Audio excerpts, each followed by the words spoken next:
Hello, my name is Emma, and I want to talk about this. Not with big, complicated theories, but just a conversation. You and me. Let's figure this out together. Because I think freedom isn't about escaping the tough life. It's about changing your relationship with it. It's an inside job. Life is tough. You hear that all the time, right? And you feel it. The alarm clock screams. The bills pile up. The inbox is never, ever empty. Someone is always disappointed. You're running, but the finish line keeps moving. It feels like you're carrying a backpack full of rocks, and you're just tired. So how on earth do you live freely inside that? Is it even possible? Or is freedom just a word for vacation brochures and old songs? First, let's get one thing straight. The world is not going to get easier. Traffic will still exist. Your boss will still send emails at 7 p.m. The news will still be full of scary headlines. That's the weather. We can't control the weather. But we can decide if we're going to dance in the rain, stand there getting soaked and miserable, or spend all our energy wishing for sunshine. Most of us are in the soaked and miserable category, honestly. We're fighting the weather.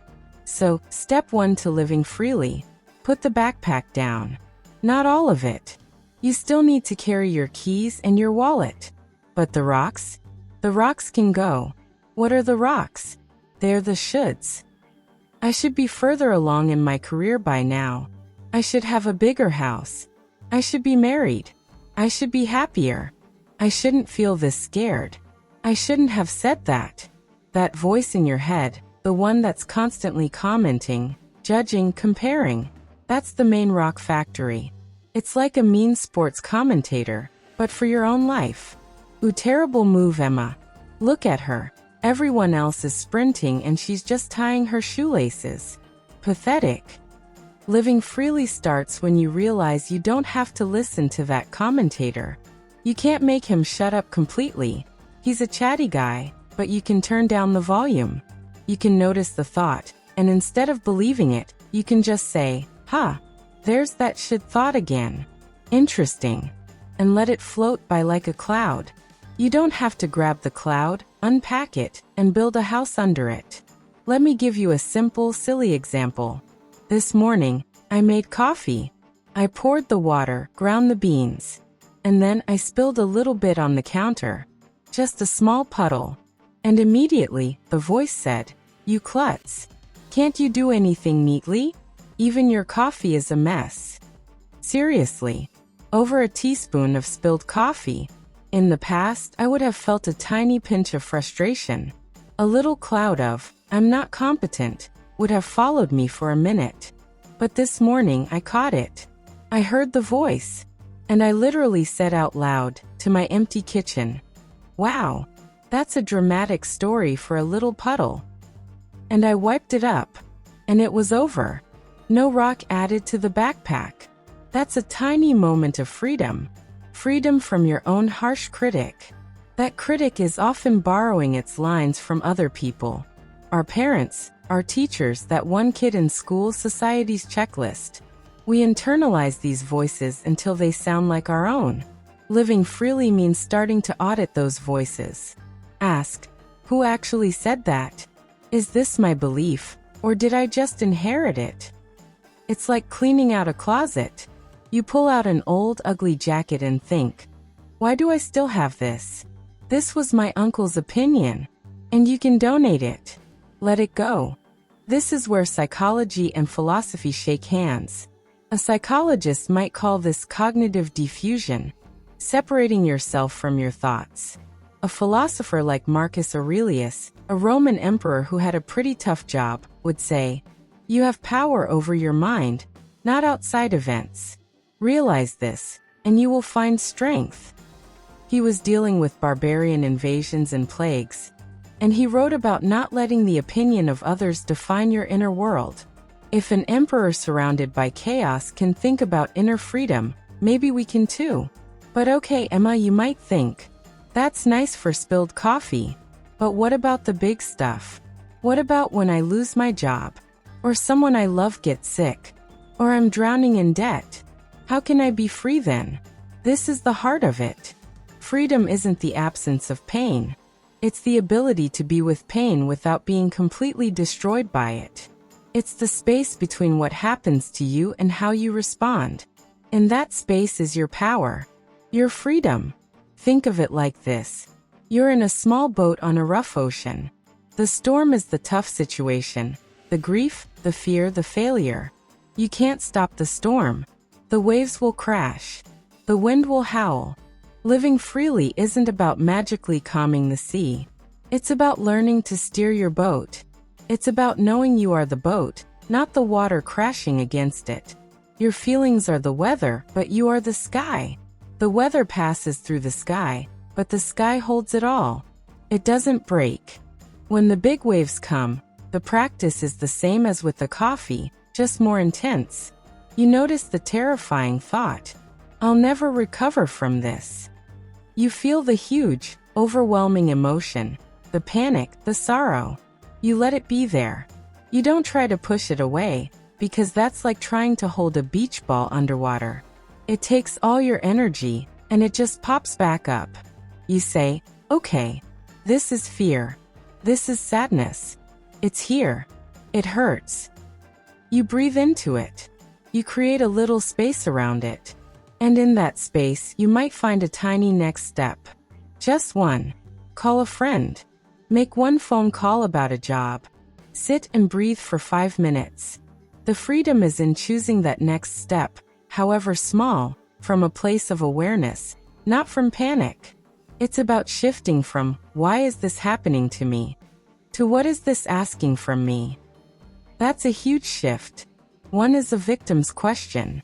It leaves you powerless. The other is a protagonist's question. It implies you have agency, even if it's just in how you face the situation. Let's practice a real life. In your head, with yourself. A tough moment. Your internal thoughts say, I just got that rejection email. I didn't get the job. The one I really wanted. I prepared so much. I'm such a failure. Your noticed response. Ah, there's the failure story. It's so loud right now. Your internal thoughts say, but it's true. I am a failure. What's wrong with me? Your noticed response. I'm feeling a huge wave of shame and disappointment. It's sitting in my chest. It feels heavy and hot. And your choice. This really hurts. It's okay that it hurts. I wanted that. Now what's the smallest, kindest thing I can do for myself in this moment? I can close my laptop. I can go make a cup of tea. I can text my sister and just say, had a disappointment today. I don't have to solve my entire career right now. I just need to take care of this feeling. Do you see the difference? In the first version, you are the thought. I am a failure. You are fused with it. In the second, you are the one observing the thought and the feeling. You are creating space. You are steering the boat in the storm. That space, that is the birthplace of freedom. So we're creating space between us and our thoughts. That's the first big freedom. But there's another huge rock in our backpack. Other people's expectations. We are social creatures. We want to belong. It's natural. But so often, we trade our freedom for approval. We wear the clothes, take the jobs, choose the life paths that will make others nod and say, good for you. And then we wake up one day feeling trapped in our own life. It looks perfect from the outside, but inside it feels like a beautifully decorated cage.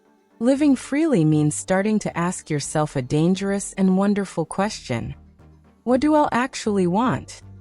Not your parents, not your partner, not your Instagram followers. You. And be prepared. The answer might be quiet, and it might be small at first. It might whisper, I want to go for a walk alone. Or, I don't actually like this fancy food. I'd prefer a simple sandwich. Or, I want to quit this book club. I don't like the books. Start with the sandwich. Seriously. If you're always saying yes to the fancy restaurant to please someone, and you really want the sandwich, You are, in a tiny way, betraying yourself. Every time you do that, you teach yourself that your own desires don't matter. Reclaiming your freedom is built on 1,000 tiny yes to yourself and respectful no's to others. This doesn't mean becoming selfish or rude. It means becoming authentic. You can say, "You all enjoy the steakhouse. It sounds great, but I'm really craving some quiet time and my own cooking tonight. Have a wonderful time." If your friendship depends on you always eating steak when you want a sandwich, that's not a friendship. That's a hostage situation. The fear, of course, is rejection. If I am truly myself, will people leave? And the answer is, some might. And that will hurt. But the people who stay will be there for the real you. That connection is worth more than 100 connections based on a performance. The freedom of being known and loved for who you are, not who you're pretending to be, is the deepest freedom there is. This connects to a modern idea from psychology called self-determination theory. It says we thrive on 3 things. Autonomy, it means the feeling of being in charge of our own life. Competence, it means feeling good at stuff, and relatedness, it means feeling connected to others. Notice autonomy comes first. You need to feel like the author of your own life to feel truly alive. You can't have deep relatedness, real connection, without autonomy. Otherwise, you're just connecting to people who love the mask you wear. Now let's talk about time. Because we often feel like we're not free because we have no time. We're slaves to the clock, to the schedule. But here's a weird secret. You have all the time in the world. You have exactly 24 hours today, just like everyone else. The problem isn't the amount of time. It's that we fill every single second. We're terrified of emptiness, of silence, of boredom. So we scroll, we watch, we listen, we plan, we worry. We never stop. Living freely requires creating pockets of nothing, unstructured time. Time where you are not consuming, not producing, not optimizing. Just being. Sit with a cup of tea and look out the window for 5 minutes. No music, no podcast, no phone. Just you, the tea, and the sky. At first, it will feel weird. You'll feel itchy. Your mind will scream, "This is pointless. We should be doing something." That's the addiction to busyness talking. That's the fear of being alone with yourself. In that nothingness, freedom grows. Why? Because you get to meet yourself. You remember what you like, what you wonder about when no one is looking. You might feel bored, and then an idea might float up from the depths of your own mind. An idea that was drowned out by all the noise. A childhood memory. A creative thought. A sense of peace. This is where you remember who you are beyond your to-do list. Think of your mind like a jar of muddy water. You're constantly shaking it. With work, with social media, with chatter. It's always cloudy. You can't see through it. When you sit in silence, you stop shaking the jar. The mud settles. The water clears. And in that clarity, you can see what's actually important to you. That clarity is freedom. Let's do another practice. A moment of choosing time. The urge. I have 20 minutes before my next meeting. I should check my emails again. Or scroll through the news. I need to be productive. The noticed response. That's the productive voice. It's afraid of empty time. The sensation. I feel a nervous energy in my hands. A pull toward my phone. The choice. I'm going to just sit here. I'll look at that tree outside. I'll notice its leaves moving. I'll feel my breath. For just these 20 minutes, I am not a worker. I am not a consumer of information. I am just a person, sitting in a chair, breathing. The emails will wait. The world will not fall apart. In that choice, you are no longer a slave to the cult of productivity. You are free. We've talked about the mind, about people, about time. Now let's talk about the biggest illusion of freedom: control. We think if we can just control everything, our future, our reputation, other people's actions, then we'll be safe and free. But that's the opposite of freedom. That's a life sentence in the prison of anxiety. You become the warden, constantly checking the locks, terrified of any surprise. Life becomes a problem to be solved, not an experience to be lived. The tough part of life is that it is fundamentally uncertain. You can do everything right and still get hurt. You can plan a perfect picnic and it can rain. The real freedom comes from making peace with that uncertainty, from embracing the maybe. The ancient Stoics practiced this.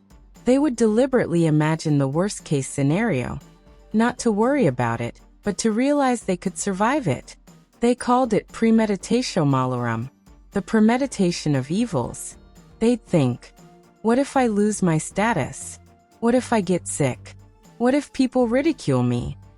And they'd realize, I would still be me. I could still choose my character.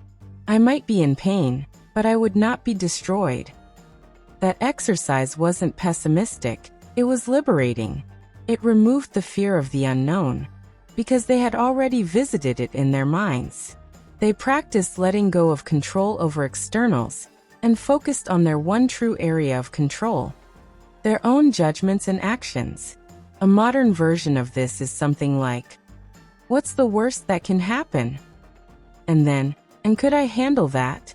You'll find the answer is almost always, yes. It would be terrible, but I would find a way. I am more resilient than I think. When you stop trying to control the uncontrollable, a huge amount of energy is freed up. Energy you were using to worry, to manipulate, to plan for every contingency. That energy can now go into living, into creating, into connecting, into enjoying what is right in front of you, even if it's not perfect. This brings us to joy. We think freedom is for later. When I finally get that promotion, then I'll be free to relax. When the kids move out, then I'll be free to travel. When I lose 20 pounds, then I'll be free to wear what I want. It's always then. Freedom is always in the future. But the future is a concept. It never arrives. The only time you can ever be free is now in this very moment. So, how do you bring freedom into this moment, with all its imperfections? You practice appreciation. Not giant, earth-shattering gratitude. Micro-appreciations. The feeling of the sun on your skin for 3 seconds as you walk to your car. The taste of the bread. The absurdity of your dog's personality. The color of the wall. When you appreciate, you are fully present. You are not stuck in the past with regret, or in the future with anxiety. You are here. And in that here-ness, you are free, because the past and future are where our troubles live. The present moment is just what is. And you can usually handle what is. Let's do a final. A moment of choosing presence in a very ordinary, maybe frustrating situation. You're stuck in traffic. You're going to be late. The usual script starts. Internal panic. Oh no, no, no. I'm going to be late. This is terrible. They'll be annoyed. This always happens to me. Why is this lane not moving? Come on. The noticed response. Ah, the catastrophe, and this always happens to me story. I'm feeling tension in my shoulders. My hands are tight on the wheel. The choice of presence. Okay, I am in a car. I am not moving. That is the current reality. Fighting it is just causing me pain. Can I notice something right here? The sky is a really interesting shade of gray today. The rain on the windshield is making those cool patterns. I can feel the seat under me. I can hear the hum of the engine. I am breathing. For this minute, I am just a person sitting, breathing, witnessing the rain. The meeting will happen when I get there. The world is not ending. Right now in this car, I am free to notice the rain. That shift, that is everything. It doesn't change the traffic. It changes your experience of being in the traffic. It turns a prison of frustration into a moment of curious observation that is always available to you. Life is tough. It is. It throws rocks at you. But you are not a target. You are the sky. The rocks pass through. Living freely is not about having an easy life. It's about having a life that is authentically, deeply yours. It's about putting down the heavy backpack of past regrets and future fears. It's about turning down the volume on the inner critic and the outer critics. It's about choosing your sandwich, creating space for silence, embracing uncertainty, and finding tiny moments of presence in the messy, beautiful, difficult now. It's a practice. You won't do it perfectly. You'll spill the coffee and call yourself a klutz. You'll say yes when you mean no. You'll fill every second with noise. You'll try to control everything. That's okay. Every moment is a new chance to notice, to breathe, and to choose again. Start small. Today, notice one should. Put down one tiny rock. Choose one true yes for yourself. Create 5 minutes of nothing. Find one thing to appreciate in a frustrating moment. That's how you build a free life. Not in one grand escape, but in 1,000 tiny returns. Returns to yourself.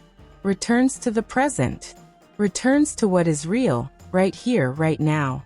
Okay, bye, and remember you are the sky, not the weather. Remember that. And breathe.